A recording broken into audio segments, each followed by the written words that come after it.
नमस्ते दोस्तों, welcome to अमरेव clips. इस चैनल में मैं अपने पूरे पॉडकास्ट के कुछ क्लिप्स शेयर करता हूं जो आपको बहुत ही ज़्यादा सीखने में हेल्प करेगा, वो भी एकदम कम टाइम के अंदर। तो पूरी वीडियो को देखेंगे और अगर आपको इस पूरे पॉडकास्ट की लिंक चाहिए तो नीचे डिस्क्रिप्शन में भी मिल जाएगा। तो चलिए शुरू करते हैं। सो भाई, पहले तो आप अपना थोड़ा इंट्रोडक्शन दो हमारे ऑडियंस को कि मतलब क्योंकि आप पहली बार आए हो मेरे चैनल पे। सो आप बताओ कि मतलब कहाँ से आप बॉर्न हुए, कैसे ग्रो किया, ट्रेडिंग का आइडिया कैसे आया? तो मैं एक छोटे टाउन से बिलोंग करता हूँ, भिवंडी नाम का। एंड ये टाउन जो है मेन मुंबई से कुछ 40-50 किलोमीटर दूर है। एंड मैंने ट्रेडिंग शुरू की थी 6 साल पहले। एंड पहली बार ट्रेडिंग के बारे में मुझे पता चला था मेरे इकोनॉमिक्स प्रोफेसर से, बिकॉज मैंने स्कूल के बाद कॉमर्स लिया हुआ था। एंड तब इकोनॉमिक्स प्रोफेसर बता रहे थे कि स्टॉक मार्केट करके कुछ होता है। एंड तब उस टाइम आई थिंक जिलेट का शेयर जो था सबसे ट्रेंडिंग था उस वक्त। आई थिंक कुछ 3,500 का प्राइस था। तो वहाँ से बहुत इंटरेस्ट आया। एंड उस वक्त मैं थोड़े बहुत पैसे कमा रहा था। एंड यही सोचा फिर कि चलो ठीक है यार, थोड़े बहुत पैसे कमा रहे हैं, कुछ करके देखते हैं। एंड फिर वहाँ से ही समझ में आया, फिर वहाँ से इन्वेस्टिंग के बारे में पता चला। पहले मैं सोचता था ट्रेडिंग गैम्बलिंग है, जब इन्वेस्टिंग के बारे में समझ रहा था। बट देन धीरे धीरे रियलाइज़ हुआ कि ट्रेडिंग जो है ऑब्वियसली एक पूरा फुल फ्लेज प्रोफेशन है। और फिर वहाँ से मैंने ट्रेडिंग के बारे में समझा।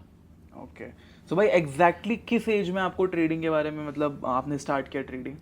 सो एग्जैक्टली मुझे पता चला around when I was 15 years old. Start मैंने किया था जब मैं 16 साल का था। ओके, एंड आपने इंडियन स्टॉक मार्केट में लॉस किया है? 100%। मेरा जो सबसे पहला इंटरेक्शन था इंडियन मार्केट्स का वो था येस बैंक के साथ। मैंने येस बैंक खरीदा था अराउंड 45-47 रुपीज़ के आसपास। Oh my god. And obviously सबको पता उसके बाद क्या हुआ, प्राइस नीचे गया। And I remember late Rakesh Jhunjhunwala ही बॉट येस बैंक। उन्होंने जब खरीदा था तब प्राइस बहुत ज़्यादा शूट अप हुआ था और फिर एक दिन के बाद ही वापस नीचे भी गिर गया था। तो तब मुझे बहुत कॉन्फिडेंस आ गया था। एंड उसके बाद ऑब्वियसली प्राइस गिर गया और तो वहाँ से मैंने शुरू किया। उसके बाद इक्विटी में गया, फिर ट्रेडिंग थोड़ा बहुत समझ में आया, इक्विटी में ट्रेडिंग करता था। उसके बाद यूट्यूब पे चला गया, यूट्यूब पे देख लिए पीएनएल दूसरों के। अब ये दिख रहा है कि भाई स्टॉक का नाम तो है, लेकिन स्टॉक के नाम के साथ कुछ CPE भी लिखा हुआ है, ये क्या होता है?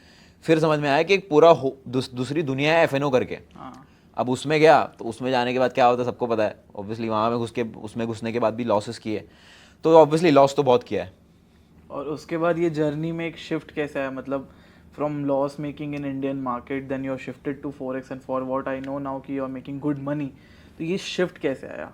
तो मेरा मेजर शिफ्ट था। एंड आई थिंक हर एक इंसान की ना जर्नी में जिसने कुछ बहुत बड़ा अचीव किया है, हर एक इंसान की जर्नी में एक पेन पॉइंट होता है, एक टर्निंग मोमेंट होता है जहाँ पे दे फील कि भाई अब बस हो गया है, अब मुझे करना है, राइट? तो फॉर मी दैट वाज, मेरी मदर ने मुझे कुछ 50,000 रुपये दिए थे ट्रेड, बिकॉज वो देख रहे थे कि ये बहुत मेहनत कर रहा है, बहुत कोशिश कर रहा है। एंड उनको भी कुछ तो पैसे मिले थे आई थिंक उनकी फैमिली के थ्रू। तो उन्होंने मुझे बोला ये 50,000 रुपये है, तू इतनी मेहनत कर रहा है, इसको भी ट्रेड कर ले। अब उस 50,000 को मैंने लॉस कर दिया 50%। मैंने 25,000 रुपये लॉस कर दिए। अब वो उस वक्त मेरे लिए बहुत बड़ा अमाउंट था। एंड तब मेरे लिए I think that was the turning point in my journey, because मैंने यही रियलाइज़ किया कि भाई अब बस बहुत हो गया है, बहुत खिलवाड़ हो गया, बहुत खेल लिया, इधर उधर मस्ती कर ली। अब अगर मैंने ना ओनरशिप लेके इसके ऊपर काम नहीं किया तो फिर कुछ नहीं कर पाऊंगा। एंड उस वक्त के बाद से मैं एकदम सीरियस हो गया। एंड फिर उस 25,000 को मैंने इतना सीरियसली ट्रेड किया, फिर प्रॉपर सिस्टम बनाया, प्रॉपर ट्रेडिंग रूल्स बनाए। एंड 2 साल पहले मैंने अपने यूट्यूब चैनल पे प्रॉपर लाइव ट्रेडिंग उस 25,000 से की भी है, PNL भी डाले हुए हैं, लोगों के सामने शेयर भी किया हुआ है पूरा प्रूफ के साथ। So that is where my journey really changed. और वहाँ से उसके बाद मैं इंडियन मार्केट्स में प्रॉफिटेबल हुआ। एंड देन उसके बाद मैं फॉरेक्स में शिफ्ट हुआ। तो दोस्तों, अगर आपको ये वीडियो पसंद आई होगी तो लाइक कर दीजिएगा और कमेंट में मुझे बताइएगा कि आपको और कौन से टॉपिक्स जो है सीखना है, तो मैं वैसे वीडियोस आपके लिए बना दूंगा। और सब्सक्राइब करते जाइएगा जिससे कि नेक्स्ट वीडियो का नोटिफिकेशन आपको पहले ही आ जाएगा। तो बेल आइकन दबा दीजिएगा। एंड साथ में मिलते हैं आपको नेक्स्ट वीडियो में। पूरी पॉडकास्ट का लिंक नीचे डिस्क्रिप्शन में दे दिया है, पिन्ड कॉमेंट्स में भी लिंक है, तो जरूर चेकआउट करिएगा। मैं मिलता हूँ आपको नेक्स्ट वीडियो में। नमस्कार।